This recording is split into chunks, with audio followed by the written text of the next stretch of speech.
La muerte de Domiciano. Vamos a contar cómo fue el fin del emperador Domiciano, que gobernó desde el 81 después de Cristo hasta el 96. Fue el último de aquella línea media, Vespasiano, Tito y Domiciano, que así yo me aprendía los emperadores, los periodos geológicos, etcétera. Todo lo aprendía yo bajo la forma de un equipo de fútbol. Lo relacionaba con un equipo. Lo relacionaba con equipos de fútbol. Bueno, antes de explicar el modo en que terminaron los días de Domiciano, hagamos una descripción de su persona, siguiendo a Suetonio. Domiciano era alto, tenía piel sonrosada y ojos grandes. Tenía los dedos de los pies muy cortos y era pelado. Qué raro es saber esto en una época en que se sabía bien poco de los emperadores y de la gente en general. Como vamos a ver, en verdad no es una cosa muy minuciosa la que ha escrito Suetonio sobre Domiciano, y sin embargo dice que tenía los dedos de los pies muy cortos, cosa que no sabemos ni siquiera de los personajes actuales. Por ejemplo, ¿tiene cortos los dedos de los pies el señor Bush? No lo sabemos, ni lo queremos saber. Bien. Domiciano tenía los dedos de los pies muy cortos y era pelado, pero no por tener los dedos de los pies muy cortos, sino por otra razón que no consta en este informe. Le molestaba tanto ser pelado, digo yo pasando ya por alto la brevedad de los dedos de sus pies, que tomaba por ofensa personal las bromas o críticas que dirigían en presencia suya a los pelados en general. Por ejemplo, todos los pelados son X. Ante ese dictamen, Domiciano se enojaba muchísimo. Domiciano no podía soportar la menor fatiga. Nunca iba a pie a ningún lado. Bueno, para eso era el emperador. En la guerra y en las marchas andaba en litera. Era pésimo con todas las armas, menos con el arco. Cuenta Suetonio que hacía colocar niños a gran distancia con la mano derecha extendida a guisa de blanco y con maravillosa destreza hacía pasar las flechas entre los dedos de los niños. Nunca leyó un libro de historia o de poesía y sin embargo su lenguaje no estaba desprovisto de cierta elegancia. Se la pasaba jugando a los dados. Disfrutaba de los juegos en ese circo.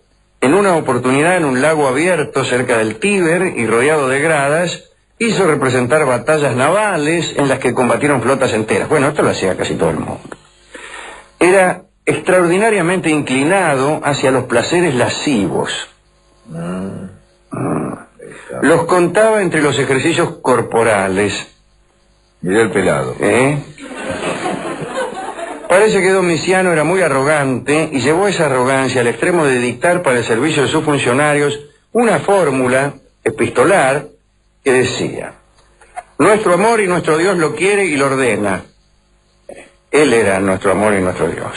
A partir de entonces fue regla general no llamarlo de otro modo cuando tuviesen que escribirle o hablarle.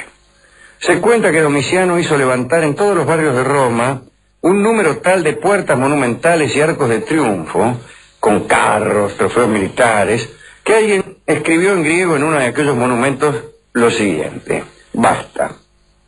¿Y cómo sabían que se refería a la profusión de monumentos? Escribir en uno basta no está muy claro.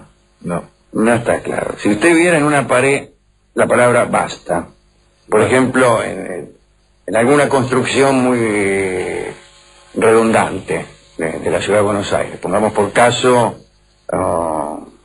un supermercado, de esos que hay, basta, le pone la puerta. ¿Usted cree que ha sido un dictamen interrumpido? Que van a poner basta de esto, basta del otro, pusieron basta.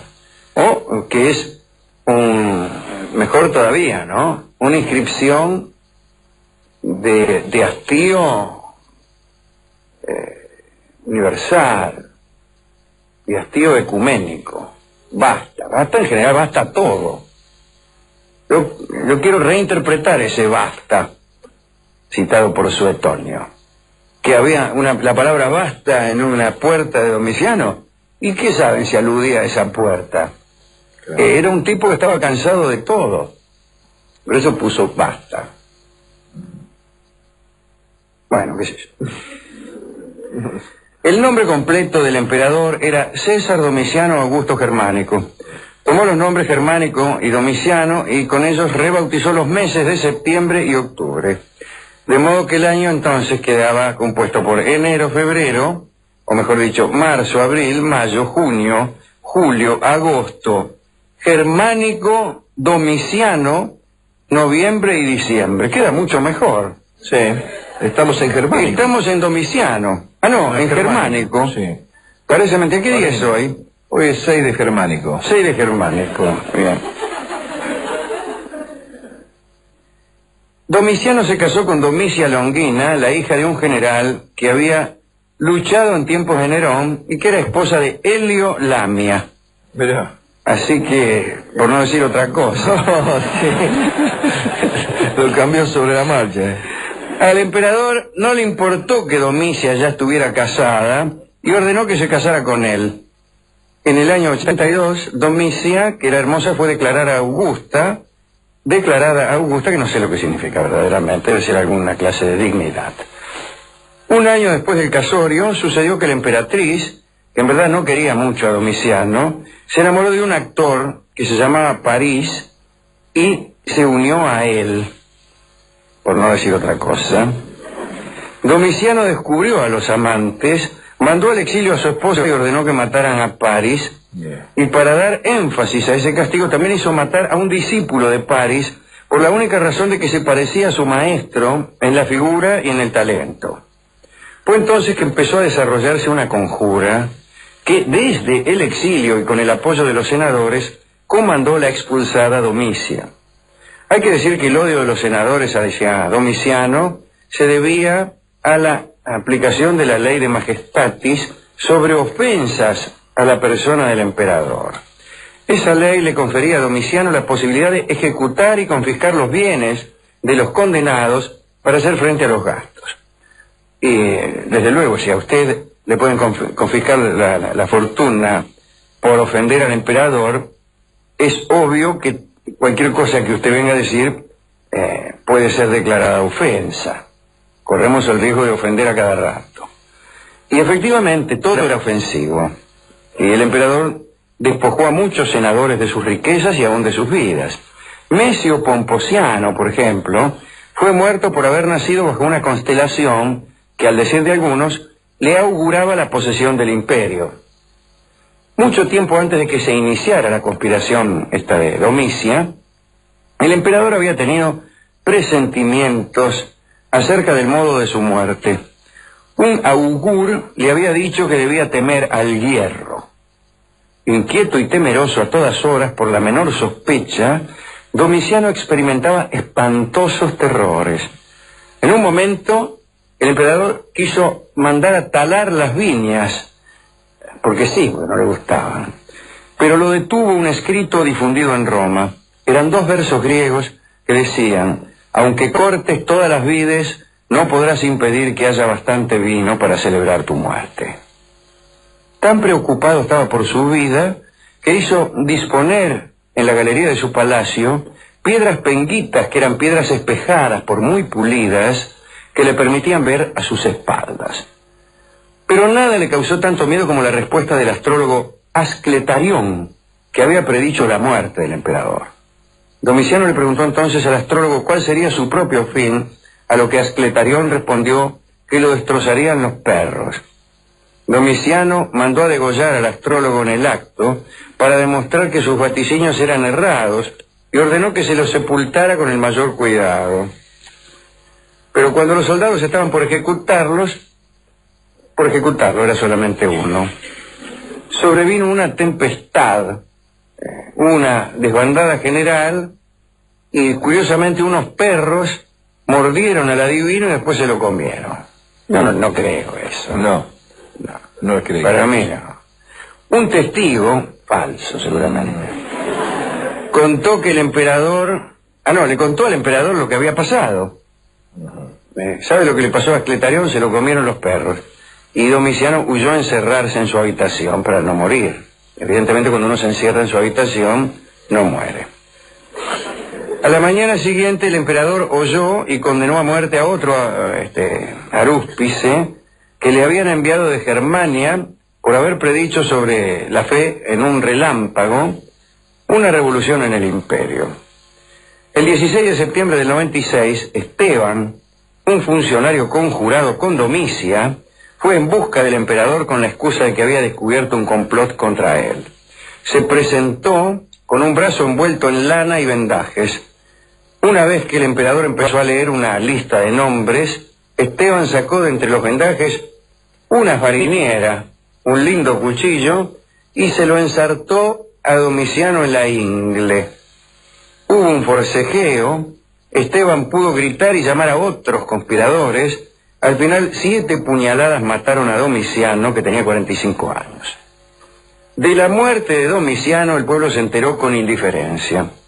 Los soldados, que eran los únicos que los defendían, se enfurecieron y quisieron proclamarlo divino, discúlpeme. Bueno, los senadores, por el contrario, se pusieron muy contentos. Acudieron todos a la sala de sesiones y cada cual le prodigó al finado, entre aclamaciones, las peores injurias. Atorrante, sinvergüenza, compadrito.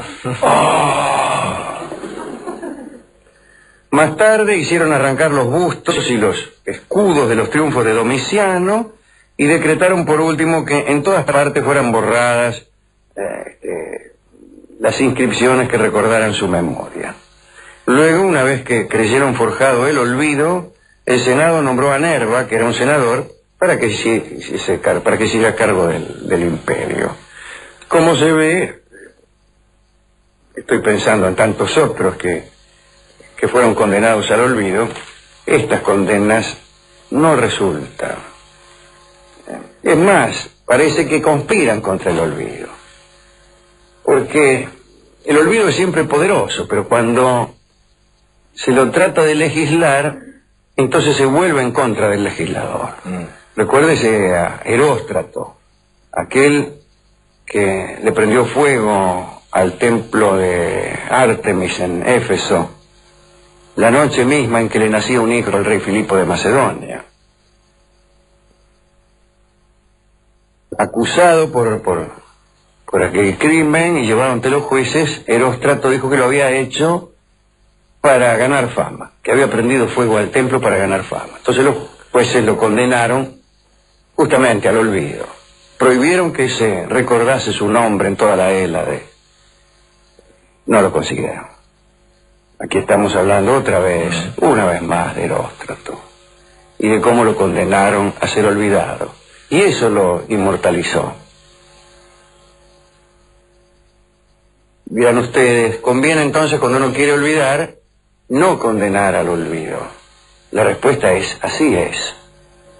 Cuando uno condena verbalmente y públicamente a otro al olvido y le dice, te olvidaré, te borraré, y lo hace manifiesto, entonces el olvido no llega. El olvido a posteriori de un dictamen solemne no llega nunca. El olvido llega solamente por un debilitamiento de las sensaciones, por un afantasmarse de las percepciones que uno tiene de alguien, por un engrosamiento de los espacios intercalares de silencio entre las veces que nombramos a alguien. Y un día ese alguien desaparece. Pero si pensamos en alguien solo para olvidarlo, estamos haciendo exactamente lo contrario. No lo puedes provocar en la vida, ¿no? Exacto, lo que es olvidar. Bien. Hemos ido a la discoteca, estaba mirando a Rolón para que sí, lo miraba con cara de hiciera termo. una dedicatoria, pero era un termo. Sí. Hemos ido a la discoteca y, en virtud de esta obsesión por los adivinos, que tenía el emperador, nos han dado el tango Lo que vendrá, que es preocupación del adivino, desde luego. Yo hablo de algunos adivinos que adivinan lo que fue, como si a uno le importara, ¿no? Uno va a un adivino y dice, usted se dedica a una profesión liberal. ¿Para qué quiero saberlo yo? Ya lo sé. Lo sé mejor que usted. Sí. Soy bibliotecario, dice el tipo. No voy a venir a un adivino a pagarle 50 pesos porque me diga de qué trabajo. Claro. Tiene una vida muy sedentaria usted. Sí, claro. ¿Y qué me importa? Bien, el tango Lo que vendrá será interpretado por Astor Piazzolla y su quinteto. Adelante, Astor.